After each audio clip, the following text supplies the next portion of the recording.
안녕하세요. 오늘 구역장 공과를 시작하도록 하겠습니다. 오늘은 46강 성전 봉사자별 17개 자손 두 번째 시간입니다. 본문 말씀은 에스라 2장 39절로 41절 말씀입니다. 하림 자손이 1017명이었더라. 레위 사람은 호다위아 자손 곧 예수아와 감미엘 자손이 74명이요 노래하는 자들은 아삽 자손이 128명이요 이는 하나님의 말씀이니라. 아멘.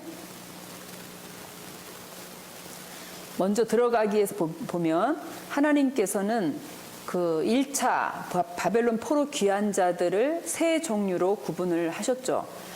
첫 번째는 가계별 17개 자손, 그리고 두 번째는 지역별 17개 자손, 그리고 세 번째 성전 봉사자별 17개 자손으로 분류를 하였습니다. 지난 시간에는 성전 봉사자별 자손 중에서 제사장 가문에 대해서 가문 중에서 여다야 자손, 임멜 자손, 바수올 자손에 대하여 살펴보았습니다. 오늘은 제사장 가문의 하림 자손과 그리고 레위 가문의 호다위아 자손, 그리고 아삽 자손에 대하여 살펴보도록 하겠습니다. 이 하림 자손, 제사장 가문의 이제 네 번째로 살펴보는데, 제사장 가문이 이제 네 가문이 왔잖아요. 지난 시간에 우리가 세 가문에 대하여 공부하였고, 오늘은 마지막 하림 자손 보겠습니다. 하림의 뜻은 히브리어로 봉헌된, 헌납된 이라는 뜻입니다. 하림 자손의 귀한 자수는 이제 1017명으로 1017명이 귀환을 하였습니다. 그 다음에 하림 자손의 특징을 보면은 하림 반열은 다윗이 세운 24반열 중에 세 번째 반열이 되겠습니다. 네, 세 번째 반열인데 역대상 24장 8절에서 보면은 셋째는 하림이요 이렇게 말씀하고 있죠. 하림 자손 중에 5명은 이방 여자와 결혼했다가 에스라의 개혁 조치에 순종하여 이방인 아내를 내보냈습니다.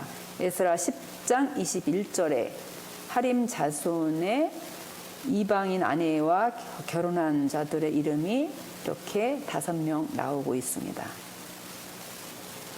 그 다음에 이 하림 자손이 이제 몇 반열인가를 살펴볼 텐데요. 먼저는 지난 시간에 우리가 배운 것을 한번 보도록 하겠습니다. 제사장 24반열 중에서 우리가 그 1차 포로 귀환 때 돌아온 그 2반열에 여다야 자손이 있었고, 그리고 5반열에 바수올 자손이 있었습니다. 그리고 16반열에 임멜 자손이 1차 귀환에 돌아왔다라고 하였죠. 오늘은 이제 3반열에 속한 하림 자손이 돌아왔습니다. 그래서 하림 자손은 1017명이 이제 귀환을 하였습니다. 이렇게 제사장 가문이 24반열로 되어 있지만 1차 바벨론 포로 귀환에 돌아온 가문은 네 가문이었던 것이죠. 그러면 그 다음에 우리가 호다위아 자손을 봅니다. 이제 호다위아 자손은 레인 가문이 우리가 앞에 보면은 8개 가문이 돌아왔다고 했거든요. 8개 가문 중에 이제 첫 번째로 레위 자손을 살펴볼 텐데요. 이 레위 가문 호다위아 자손을 보면은 호다위아의 뜻은 호다부야로 여호와의 위엄. 우리가 전에 배운 것도 아버지의 위엄이라는 뜻도 있죠. 느헤미야 7장 43절에서는 호드야로 기록되어 있는데 히브리어는 호데바이며 그 뜻은 같습니다. 그래서 호다위아가 여호와의 위엄이다 라고 한 뜻입니다.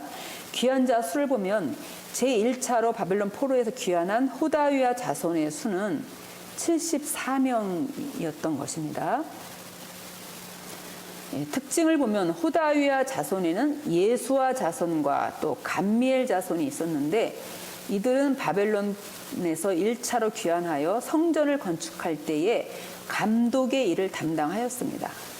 에스라 3장 9절에 보니까 예수아와 그 아들들과 그 형제들과 또 간미엘과 그 아들들과 그리고 유다 자손과 헤나다 자손, 그리고 그 형제 레위 사람들이 일제히 일어나 하나님의 전 공장을 감독하니라라고 말씀하고 있죠.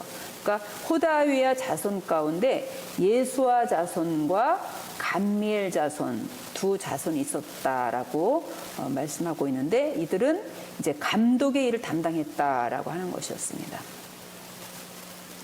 제3차 귀환 후에 예루살렘 성벽 재건을 마치고 하나님께 부르짖어 기도한 사람 중에도 예수아와 감미엘이 있었습니다. 그러니까 1차 귀환에 올라와서 성전 건축할 때 이제 감독의 일을 맡았던 그 호다위야 자손의 예수아와 감미엘과 이 3차 귀환 후에 성벽 재건 후에 기도하던 예수아와 감미엘이 똑같은 사람이냐 아니냐라고 할 때 같은 사람이 아니라는 것이죠. 그걸 어떻게 알 수 있느냐면 주전 이제 537년에 1차 귀환이 있었고 또 3차 귀환은 주전 444년에 있었습니다. 그러므로 둘 사이의 간격은 약 93년의 간격이 있음을 볼 때 제3차 귀환 시 성벽 재건 후 기도했던 예수아와 감미엘은 이름은 같지만 1차로 귀환한 예수아와 감미엘과 같은 인물로 보기는 어렵다라고 하는 것이죠. 그 다음에 아삽 자손을 보겠습니다. 아삽 자손은 귀환한 레인 가문의 이제 8가문 중에 우리가 두 번째로 살펴보고 있는데, 이 아삽 자손은 찬양대 가문이었죠. 이 아삽의 뜻은 무엇이냐라고 하면 아사프로 모으는 자라는 뜻입니다. 귀환 자 수를 보면 에스라 2장 41절에서는 1차로 바벨론 포로에서 귀환한 아삽 자손의 수를 128명으로, 그러나 느헤미야에서는 148명으로 기록을 하고 있습니다. 이는 3차 바벨론 포로 귀환 전후에 20명이 족보를 회복하여 추가된 것으로 보입니다. 라고 말씀하고 있죠. 이 특징을 보면 아삽 자손의 조상인 아삽은 다윗과 솔로몬의 시대에 찬양대의 지도자였습니다.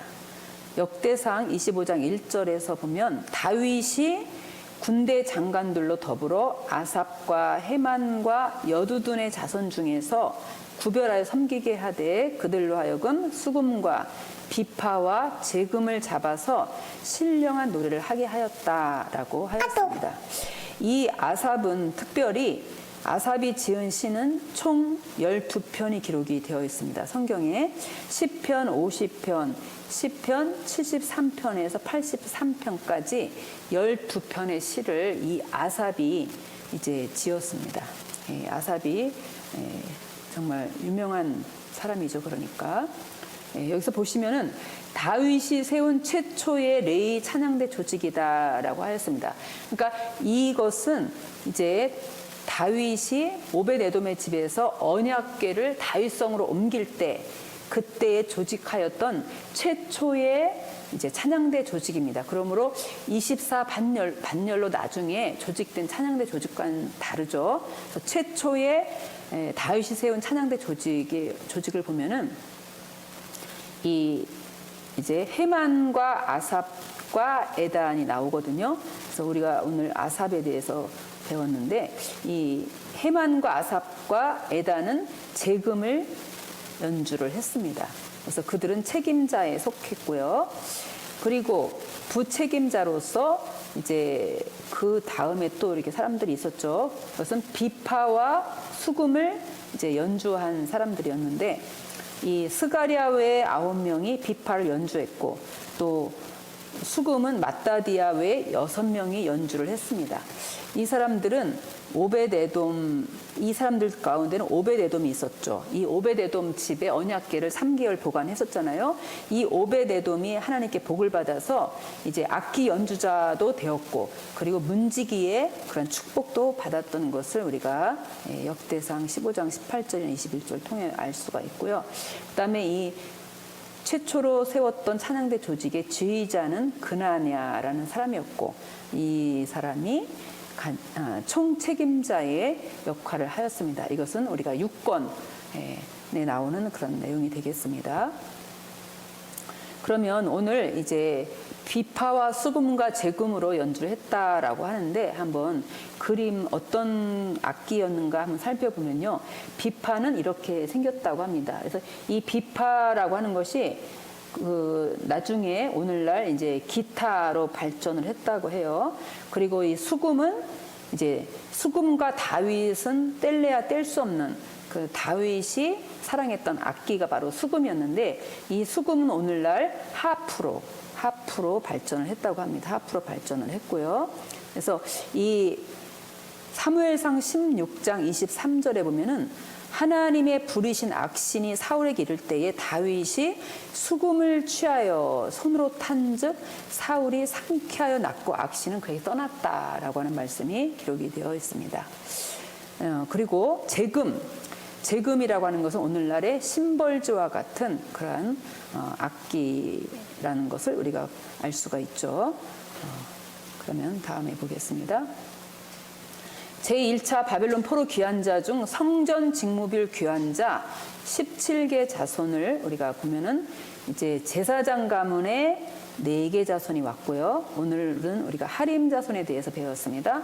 또 레인 가문의 8개 자손이 왔는데 오늘 호다위야 자손과 아삽 자손에 대하여서 우리가 알아보았습니다. 삶의 적용에서 보면은 교회의 아삽 가문처럼 찬양으로 하나님께 영광을 돌리며 변함없이 충성하는 사람들이 있다면 서로 이야기를 나눠봅시다 라고 하였는데 오늘 우리 찬양에 대하여 한번 알아보도록 하겠습니다. 먼저 이 역대하 20장에 보면은 어떤 사건이 나오느냐면 모압과 암몬 자손과 몇 마흔 사람이 함께 와서 여호사밧을 치려고 그들이 침략했던 것을 우리가 볼 수 있죠. 그래서 모압의 연합군들이 이제 이스라엘을 침략을 한 겁니다. 그랬을 때 여호사밧이 하나님께 기도하였습니다. 하나님, 우리는 힘이 없고 저 연합군을 상대할 우리는 이제 능력이 없습니다. 라고 여호사밧은 하나님 앞에 금식하며 기도하였을 때 하나님께서 응답을 하여 주셨는데 어떤 응답을 하여 주셨냐면 여호와의 신이 레이 사람 야하시엘에게 임했다. 그런데 이 야하시엘은 누구냐면 저는 아삽 자손 마따나의 현손이다라고 했습니다. 그러니까 이 다윗 시대 때 하나님 앞에 찬양대에 그런 책임자였던 아삽의 후손 가운데 야하시엘에 있었던 것이죠. 그러니까 야하시엘도 역시 그 찬양대에서 찬양을 책임지고 있었을 거 아니겠습니까? 이 야하시엘에게 하나님의 신이 임해서 응답을 하여 주셨죠. 그것은 무엇이냐면 이제 너희는 이제 저 모압의 연합군을 두려워하지 말아라. 이 싸움은 하나님께 속한 것이다. 너에게 속한 것이 아니라 하나님께 속했다라고 하였습니다. 그리고 너희들은 이제 마주 대하여 나가라. 두려워 말고 나가라. 이렇게 응답을 하여 주셨죠. 그랬을 때 이제 이스라엘 백성들이 적군을 향하여서 담대히 마주 대하여 나갔습니다. 그리고 무엇을 했느냐? 하나님 앞에 찬송을 불렀습니다. 찬송을 불렀는데 여호와께 감사하세 하나님의 인자하심이 영원합니다 라고 이렇게 찬송을 불렀습니다. 이렇게 찬송이 시작될 때에 노래와 찬송이 시작될 때에 여호와께서 복병을 두어서 유다를 치러 온 암몬과 모압과 세일산 사람을 치게 하심으로 저희가 패하였으니 곧 암몬과 모압 자손이 일어나 세일살 거민을 쳐서 진멸하고 세일 거민을 멸한 후에는 저희가 피차에 살육하였더라. 여기서 한번 우리가 보면은요, 이제 모압의 연합군이 그 군대가 무수하게 많은 군대가 쳐들어왔잖아요. 그랬는데 이스라엘 백성들이 무기를 들고 나가서 싸운 것이 아니라 그 모압 연합군을 맞이하여서 그냥 어린아이까지 백성들이 다 나가서 그 앞에다가 노래하는 자들을 택해서 거룩한 예복을 입히고 그 앞에서 찬양을 불렀다는 것입니다. 그랬을 때 그 찬양이 시작될 때에 하나님께서 복병을 준비하셔가지고 그들을 치기 시작했습니다. 그리고 그들을 치는 가운데 이제는 어떤 역사가 또 일어났느냐. 암몬과 모압, 암몬과 모압은 롯의 딸들이 낳은 그 후손들이잖아요. 그 암몬과 모압이 이제 일심하여서 누구를 쳤느냐? 같이 침략하러 왔던 세일산 거민을 친 거예요. 그런데 세일산 거민을 쳐서 진멸하고 난 후에 그 다음에는 어떤 일이 일어났느냐? 암몬과 모압이 피차에 살육하였다. 있을 수 없는 일이죠. 이런 기이한 놀라운 하나님의 섭리 가운데 이런 역사가 일어났던 것이죠. 먼저는 복병을 준비해 주셨고 그 다음에는 세 연합군이 이제 한 족속 세일산을 치더니 그 다음에는 암몬과 모압이 또 자기들끼리 또 이게 서로 이제 살육을 하여서 성경의 역대하 20장 쭉 읽어보면은 한 사람도 살아있는 자가 없었다라고 하였습니다.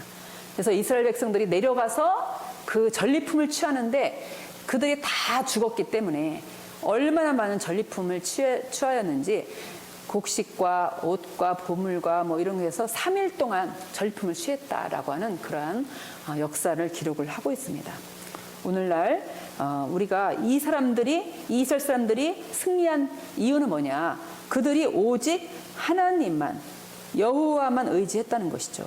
여호와만 의지하고 정말 말도 되지 않게 창을 들고 나와서 싸우는 그들에게, 칼과 창을 들고 나와서 싸우는 그들에게 그냥 찬양하면서 맞서 있었다라고 하는 것입니다. 요한계시록 12장 7절에 보면은 여기에 하늘의 전쟁이 있다라고 하는 말씀을 하셨습니다. 오늘날 마지막 때는 하늘의 전쟁이 있죠. 오늘날 우리도 하늘의 전쟁을 우리가 하고 있습니다. 그 하늘의 전쟁을 하고 있을 때 우리는 무엇으로 전쟁을 하느냐? 기도와 찬양으로 전쟁을 하고 있는 것이죠. 그래서 우리가 이제 여러 곳을 전전하면서 기도하고 찬양하고 또 우리가 때로는 어떤 때는 또 정문 앞에서도 하고 어떤 때는 이제 길거리에서도 하고 어떤 때는 모리아 성전 뒤편에서 하나님 앞에 찬양합니다.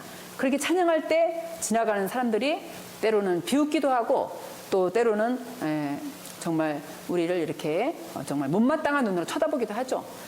그리고 우리 말씀을 대적하는 자들의 입장에서 볼 때 뭐한 짓이야? 라고 할 수도 있죠.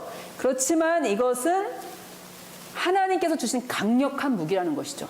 하나님께 속한 전쟁, 하늘의 전쟁이기 때문에 우리가 하나님께서 기뻐하시는 찬양과 기도, 오직 하나님만 의지하는 그런 행동을 통해서 하나님께서 반드시 우리에게 복병을 준비해 주시고 그리고 마지막에는 암몬과 모압과 세일산 거민들이 서로가 분열이 일어나서 서로가 치고 받고 싸워서 마침내 그들이 패망, 이렇게 진멸하는 그런 놀라운 역사가 일어났습니다. 오늘날도 이러한 소망의 말씀을 우리가 붙잡고 끝까지 승리하는 찬양과 기도로 승리하는 우리 모든 말씀의 성도들 다 되시기를 간절히 바랍니다. 기도하겠습니다. 사랑의 아버지 진심으로 감사합니다. 진심으로 감사합니다. 아버지 하나님, 이제 모압, 암몬, 세일산 연합군이 쳐들어왔을 때 그들은 그 큰 아버지 군대 앞에서 총칼을 들고 마주 나간 것이 아니라 오직 이제 백성들이 온 아이들까지 다 그 대적 앞에서 아버지 하나님 서서 이제 찬양을 하였습니다. 그렇게 하신 아버지 하나님, 그 찬양이 시작될 때에 아버지 하나님 이렇게 하나님께서 복병을 준비해 주셔서 아버지 하나님 그들이 진멸하고 또 이제 모압과 암몬과 세일산 자손들이 서로가 분열이 일어나서 마침내 그들이 한 사람도 남지 아니하고 진멸되었다는 것을 우리에게 아버지 하나님을 가르쳐 주셨습니다. 거룩하신 아버지, 이러한 역사는 오늘날도 우리가 하나님의 전쟁, 하늘의 전쟁을 하고 있는 우리들에게 똑같이 이 시대에 적용되는 말씀인 줄로 믿사오니 거룩하신 아버지 하나님, 이제 하나님께서 준비해 주신 복병을 보내어 주셔서 저들을 진멸하여 주시고 또 모압과 암몬 세일산 자손이 일어나서 분열이 일어나서 아버지 모두가 스스로 아버지 자중질환 가운데 모두가 패망한 것처럼 하나님 아버지 우리들에게도 아버지 하나님이여 또한 우리를 대적하는 말씀을 대적하는 모든 무리들 자중질환이 일어나서 서로가 분열되어서 마침내 하나님 다 패망하고 아버지 하나님 스스로 무너지는 그런 놀라운 역사가 일어날 수 있도록 인도하여 주시옵소서. 그렇게 될 줄로 믿사옵고 감사드리며 거룩하신 예수님의 이름으로 기도드렸습니다. 아멘.